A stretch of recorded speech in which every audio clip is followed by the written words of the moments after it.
হাওর পরিস্থিতির আরো খবরাখবর জানবো। সুনামগঞ্জ থেকে যুক্ত হবেন আমাদের সহকর্মী এয়ার জুয়েল এবং মৌলভীবাজার থেকে যুক্ত হবেন সহকর্মী আব্দুর রব। আমরা শুরুতেই রবের কাছে যেতে চাই। রব, আচ্ছা, শুরুতেই জুয়েলের কাছে যাব। জুয়েল, জানাবেন এই যে মাঝারি এবং ভারী বৃষ্টিপাত, এই কারণে তো বন্যা পরিস্থিতি তৈরি হওয়ার একটা শঙ্কা তৈরি হয়েছে। কি দেখছেন এখন, জানাবেন সবশেষ। বেশি বেশি গোল্ড কিনে হাফ গ্রাম গোল্ড বার জিতে নিন প্রতিদিন। পরিস্থিতি বলি, এক বন্যা পরিস্থিতি কিন্তু গেল কয়েকদিন ধরেই আসলে ছিলই, কারণ গেল কয়েকদিনের বৃষ্টি এবং পাহাড় ঢলে হাওর অঞ্চলে যে ফসল, বেশিরভাগ ফসল কিন্তু পানিতে নিমজ্জিত ছিল।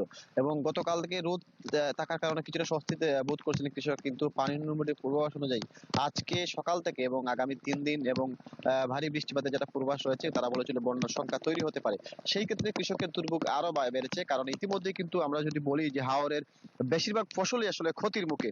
কারণ গেল কয়েকদিনের বৃষ্টিতে ইতিমধ্যে যে ফসলগুলো আসলে প্রায় বেশি অর্ধেকের বেশি ফসল পানিতে নিমজ্জিত ছিল, সেই ফসলগুলো আসলে এখন আর তোলা অনেকটা কষ্টসাধ্য, কারণ যেহেতু পানিতে ফসল তলিয়ে আছে, শ্রমিক সংকট রয়েছে, এবং যেই অর্ধেক ফসল হাওরের কৃষকরা ঘরে কেটে এনেছিল সেইগুলো কিন্তু পছন্দ রয়েছে, কারণ রোদ্রের অভাবে সেই ফসলগুলো কিন্তু শুকাতে পারছেন না। আমরা অনেক ফসল দেখেছি চারা গজিয়েছে, যার কারণে কিন্তু হাওরের যে দুর্ভোগ সেটা কিন্তু আসলে কমছেই না।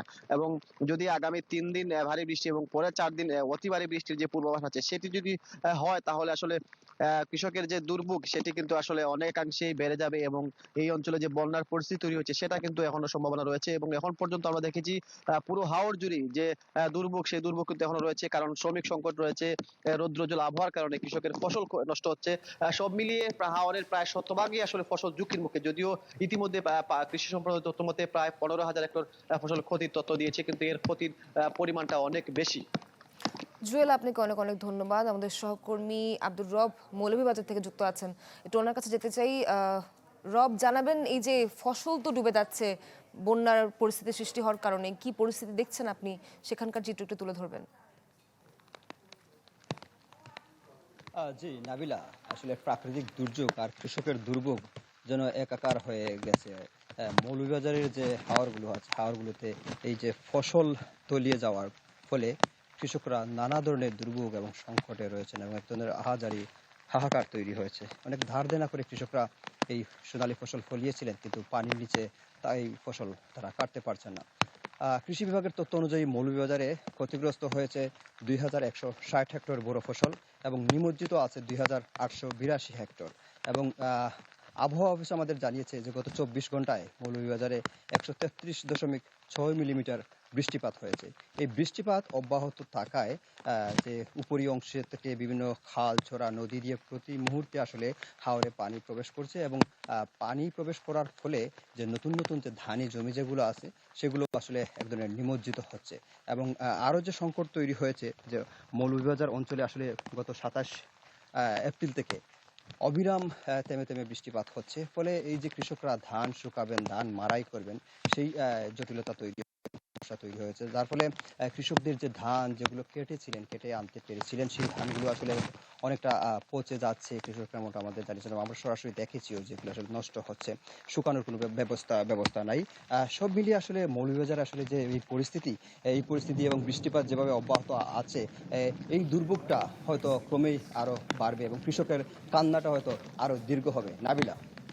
রব, আপনাকে অনেক ধন্যবাদ। এই পর্যায়ে নেত্রকোনা থেকে যুক্ত আছেন সহকর্মী হানিফুল্লাহ আকাশ। আকাশ, আমরা দেখতে পাচ্ছি বৃষ্টি মনে হয় একটু কমেছে, এখন কি তাহলে পরিস্থিতি একটু স্বাভাবিক বা একটু ভালোর দিকে কিনা, কি দেখছেন জানাবেন। নাবিলা, একটু এর আগের বুলেটিনে কিন্তু আমরা জানাচ্ছিলাম যে আসলে ভারী বৃষ্টিপাত হচ্ছিল সকাল থেকে নেত্রকোনায়, কিন্তু বেলা 10টা থেকে এখন পর্যন্ত কিন্তু আসলে কিছুটা রুদ্রোজ্জ্বল আবহাওয়া। আপনি দেখছেন যে আমার পেছনেই কিন্তু বিস্তীর্ণ একটি হাওর, এই হাওরটি কিন্তু আসলে কিছুটা উজানে অবস্থান করছে, এবং এই হাওরটি উজানে থাকার কারণে কিন্তু এখানে দেখছেন যে ফসলের মাঠ কিন্তু পুরো ধানই কিন্তু পেকে আছে। কিন্তু এখানে প্রতিবেদনে যেমনটি বলছিলেন যে আসলে শ্রমিকের একটা সংকট রয়েছে। এই শ্রমিক সংকট কিন্তু তীব্র আকার ধারণ করেছে এবং হাওরের ধানও কিন্তু সঠিক সময়ে কিন্তু ঘোষণা দেওয়ার পরও কর্তন করতে পারেনি, কারণ এই শ্রমিক সংকট পাশাপাশি যে জ্বালানি তেল ডিজেলের যে সংকট ছিল, যে কারণে কিন্তু কৃষকরা অভিযোগ করেছেন যে হারভেস্টারের কারণে কিন্তু তারা ফসল ঠিক মতো কাটতে পারেনি। যে যে বিষয়টি দেখছেন যে পুরো হাওরটি কিন্তু একদম পাকা ধান, এখানে কিন্তু শ্রমিকের কারণে তারা কৃষকরা কাটতে পারছেন এবং এখানকার কৃষকরা বলেছেন যে আসলে আগামী এক সপ্তাহ আর মধ্যে যদি এখানে শ্রমিক না পাওয়া যায় তাহলে আসলে এই ধানগুলো নিয়ে আরো বিপাকে পড়তে হবে। এছাড়াও কিন্তু এখানকার যে বৃষ্টিপাত হচ্ছে, যে বৃষ্টিপাতের জন্য কিন্তু এখানে শ্রমিক পাওয়া যাচ্ছে না এবং এই ধান নিয়ে কৃষকরা কিন্তু এখন উজানের ধান নিয়ে অনেকটা শঙ্কায় রয়েছেন। আর হাওরের কথা যদি বলি, যে হাওরে কিন্তু নেত্রকোনায় প্রায় 14,000 হেক্টর যে বোরো ফসল সেগুলো কিন্তু সম্পূর্ণভাবে নিমজ্জিত হয়েছে এবং এই হাওরে কিন্তু এখন কৃষকদের মধ্যে যে একটি হাহাকার চলছে, কারণ কৃষকরা বলছেন যে প্রায় 41,000 হেক্টর বোরো ধান কিন্তু হাওরে আবাদ করা হয়েছিল, তার মধ্যে কিন্তু 25% ধান তারা কর্তন করতে পেরেছে এবং বাকি 75% ধান কিন্তু এখনো হাওরের পানিতে রয়েছে এবং ঝুঁকির মধ্যে রয়েছে।